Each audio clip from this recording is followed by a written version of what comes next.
Hey folks, it's Nate. Thanks for joining me at the art table again today. We are going to talk a little bit more about 20th Century Boys, and we are into volume 3. This is, of course, the omnibus version, not the tackle band version. So you get 2 volumes essentially in one, but this is the 3rd volume of the omnibus, so I'm going to refer to it as volume 3 rather than trying to refer to the segments by their original volume numbers. On the cover here, we have a new character.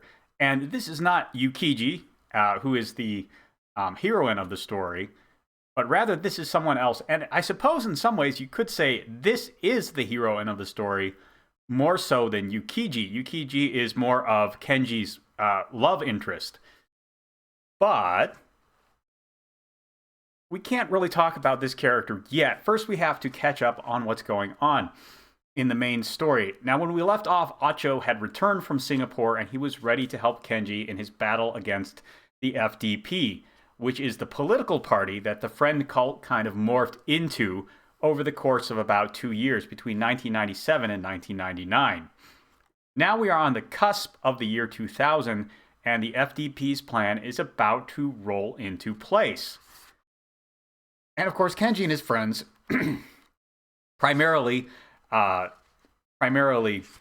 and Yoshitsune and Fukube, are trying to make a play against it. Now, Monchan shows up after a little while. You may remember him from Volume 1. He was a businessman abroad in Germany, and he's come back to Japan to try and help Kenji with his ambitions.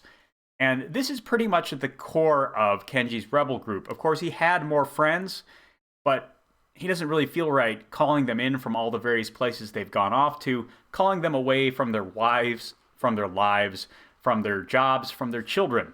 And that's a very understandable impulse. Kenji has always thought very highly of his friends, and he's tried not to be a bad friend to them, so to speak.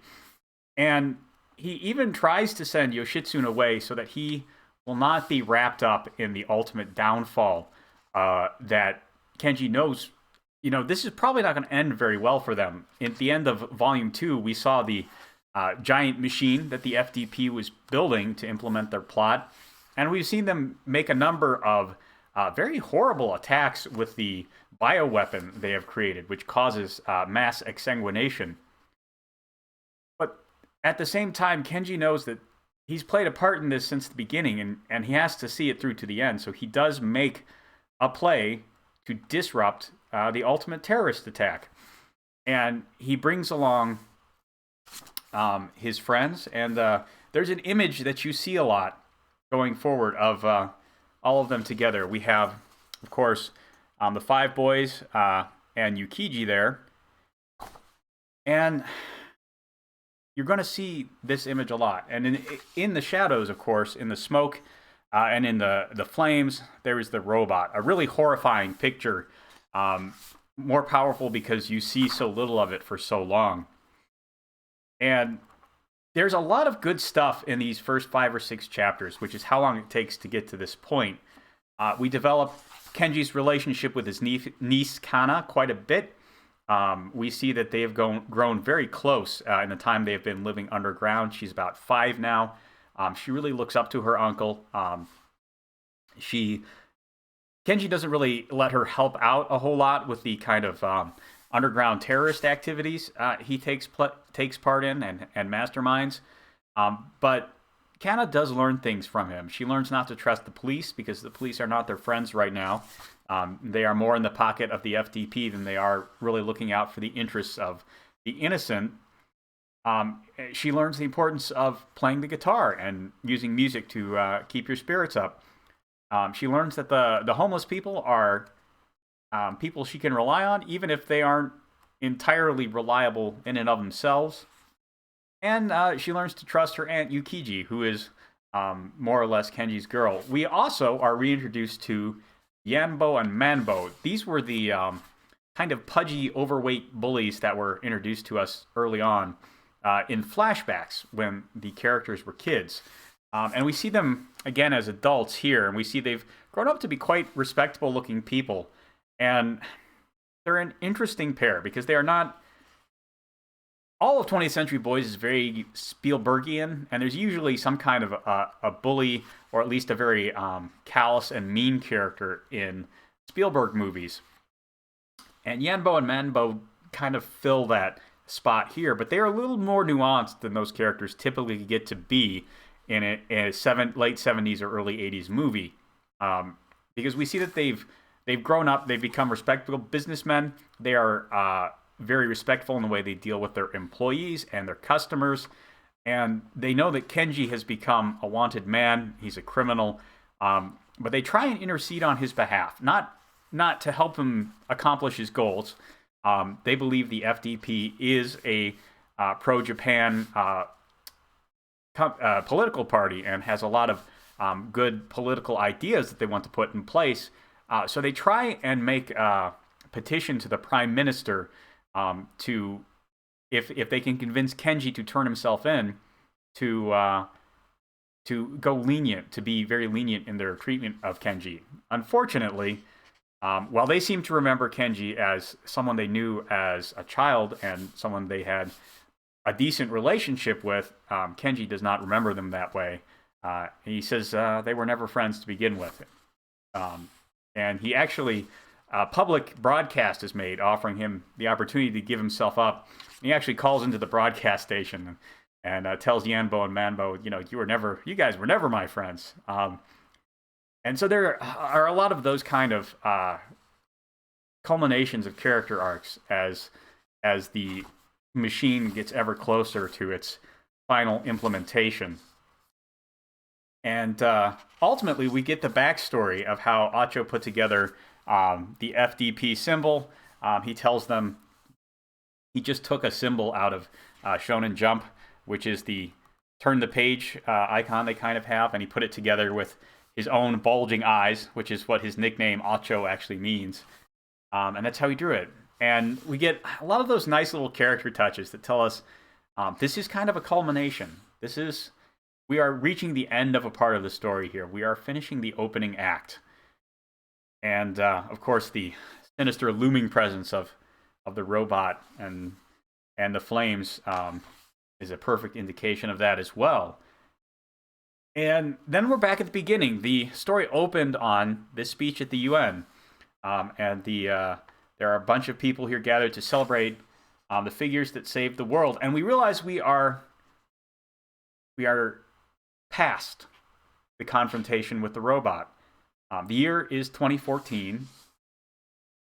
And we have a new protagonist. Her name is Kana.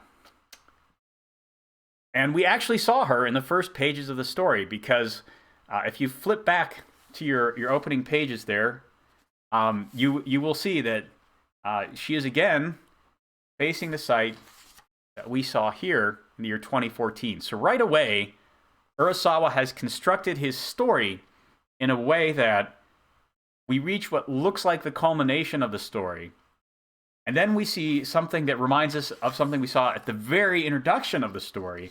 And we realize that what we thought was the story is much bigger than what it actually is. And the rest of the first half of Volume 3 is an introduction to the modern era and all of the differences that have crept up since Kenji's confrontation with the machine. The FDP is still in power. It seems that we didn't win. In fact, the leadership of the FDP are the people being presented to the UN. I don't remember if we actually see that scene here or if it's just sort of told to us through dialogue at this point. You do eventually see their presentation to the UN, but it seems to come later. Kana is working in a restaurant. She makes deliveries, and she lives in a rundown apartment. And she hates her life because Kenji is gone. Nobody knows what happened to him after he went to confront the machine. Her guardian is Aunt Yukiji. And all of the people who went to fight the machine have vanished, other than Yukiji herself. It's heavily implied that Kenji is dead, or at the very least, Kenji's friends believe he is dead. Um, we don't know what happened to them, but it sounds like everyone else has gone their own way, and Kenna has drawn the attention of a cop. And this is another good callback. This gentleman here is the grandson who was born to police detective Cho just before we saw him murdered in the first volume. And so there's a sense of continuity here. Right away, Urasawa is saying that all the time we invested into those characters in that story in the opening act, still very important here. Kana is a protagonist. She is our new protagonist. But the time we spent with Kenji and his friends in the beginning, still very important. We are probably going to see most of those characters again. And this callback with Cho's grandson reminds us that this is an ongoing story. There is continuity between what we have read at the beginning and what we are reading now. And if you couldn't tell that just from Kana's introduction in like page 3 or page 4 of this story, then you should definitely be aware of that now once Cho's grandson is introduced. Of course, things are not well between Kana and Cho's grandson because he's a cop, and just like his grandfather was. And Kana, still not a friend of cops. Not a fan. But by and large, these first few chapters here just serve to establish who and what Kana is. She's a kid with a chip on her shoulder, which is understandable given the way she grew up and what happened to most of her family and friends. But she's also a kid with a distinct anti-authoritarian streak, which may not be surprising if you really think about it and think that, well, yeah, she did grow up with a kind of rogue political terrorist as her uncle. But she was always pretty good with Kenji and even Yukiji as authority figures. But unfortunately, Yukiji seems to have shrunk as she has aged. She's almost 50 now.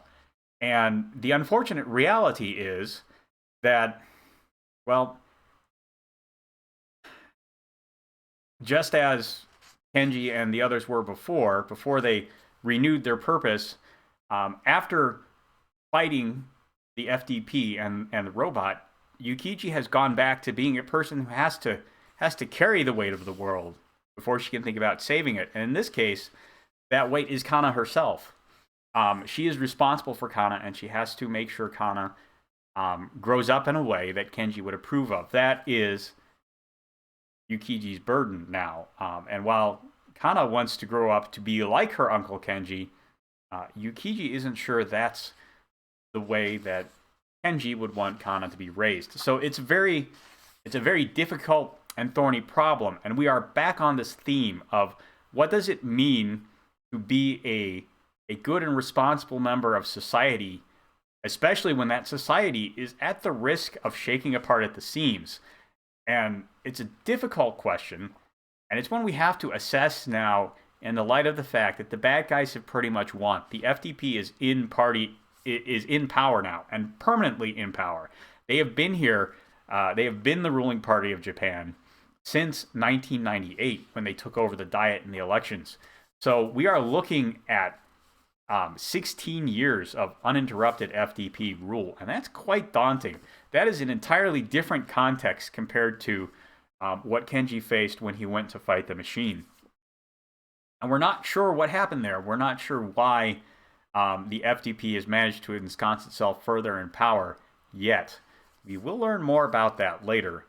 But for now, we have a new and intriguing mystery to try and pick apart with a new protagonist, and we have the promise that the story we have already bought into, the story of the first 2 volumes, well, maybe 2 1/3 volumes of 20th Century Boys, is connected to what we are seeing now. We just have to wait for the threads to fall in place. This is a very ambitious move for the story to make. And this was not done as it might have been on a TV show season, in an attempt to introduce a new season and tie it back into the old season retroactively. This is clearly a part of the way the story was plotted out to go from minute 1. This was always something we were going to see. Because again, remember, we saw Kanna in the first 5 pages of the story. And we saw her at the age of 16, which is when we meet her. Actually, I think she's 17 in 2014. And that is a clear sign that we were always going to go here. This was always going to be a part of our narrative. And we just have to trust the storyteller to pull all these threads together and give us a satisfying payoff to them. Are we going to get a satisfying payoff? I think everything we've seen up to this point, we will. You can't say that for too much longer. The trials and tribulations of this story at the end, in the home stretch, are really unfortunate, and I will talk about them more when we get there.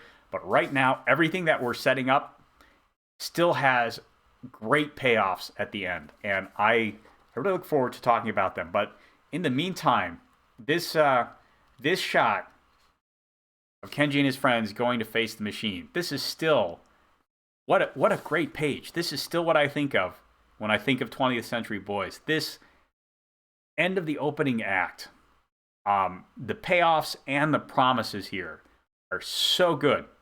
So good. If you haven't read this, at least reading up to that point, I strongly recommend it. And the rest of it I recommend as well. But yeah, the difficulties of the end of the third act are unfortunate, but there's nobody really to blame for them. Again, we'll talk about that more when we get there. Anyways, that's all I've got for you today. A bit of an abbreviated discussion. This is a difficult part to talk about without spoiling what's coming up ahead. And I really hope that if you are reading along with this, you will be able to enjoy that as it happens. Of course, I suspect if you've been reading this based on the recommendations I've made here, you've probably gotten further ahead than this, because it is such an addicting story. It reads so well. It is such fun to just sit down and read through in one solid blitz, that I would be surprised if anyone who picks this up doesn't read it that way. But maybe you had a hard time getting hold of the volumes. So anyways, good stuff. Hopefully you're enjoying it. That's all I've got for you. Let me know what you thought in the comments down below. There's a like button and a subscribe button down there. You can use those as you see fit, and I'll talk to you later.